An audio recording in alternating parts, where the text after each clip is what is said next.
double. Police are saying the two staged a crime scene to make it look like a drive-by shooting. Back in October, we actually have aerial footage of the scene at Memorial Miramar Hospital. The victims, Anthony Williams and Christopher Thomas Jr., were dropped off at the hospital where they were pronounced dead.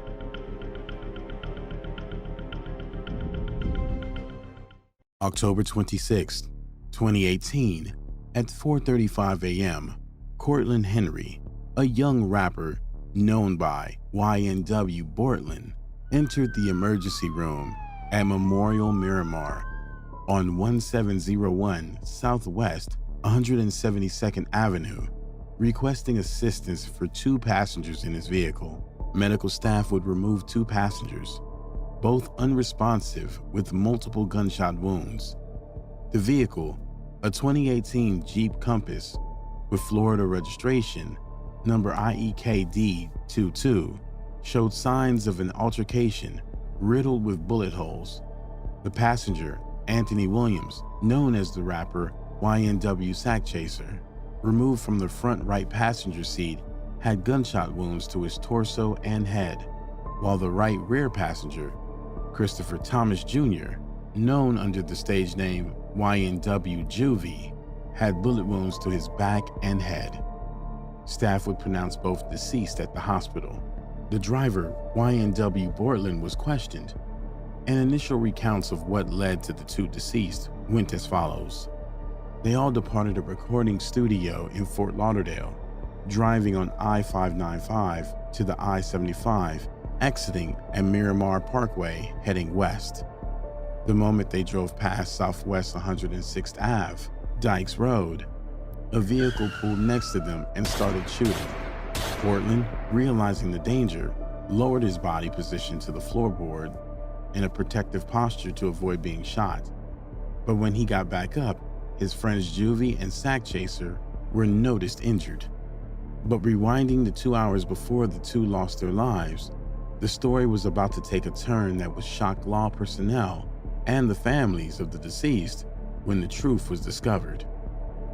October 25, 2018, YNW Juvie and YNW Sack Chaser woke up not knowing their lives would come to an end. They spent the day as they would any other day, and later on arranged to meet up with who they considered their best friends, YNW Bortland, and the leader of their YNW group, Jamel Maurice Demons, known as the hip-hop star YNW Melly. The name YNW translated to Young N-Word World. Ain't nobody make it out of here. They dream, they stopped them in high school.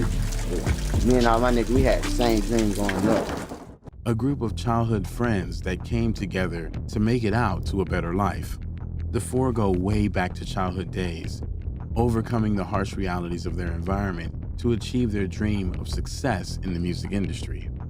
Their bond was strong, or at least that's what Juvie and Sack Chaser thought. But just hours before they were about to come together that night, they were unaware their bond would be tested. The night of October 25th came. The members of the crew arranged to drive to the New Era recording studio at 805 Northeast 4th Ave in Fort Lauderdale. After finishing up at the studio, they left in the early morning, October 26th, while it was still dark, confirmed by surveillance at the studio premises. All four entered the Jeep in a specific seating arrangement. YN Bortland was in the driver's seat, YNW Melly located in the left rear passenger seat, YN Sack Chaser in the right front passenger seat, and YNW Bortland in the right rear passenger seat. At this point, unbeknownst to Juvie and Sack Chaser, something is strangely wrong.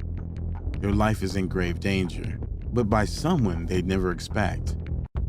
Here's where the story of the final moments to their life stands at a crossroads.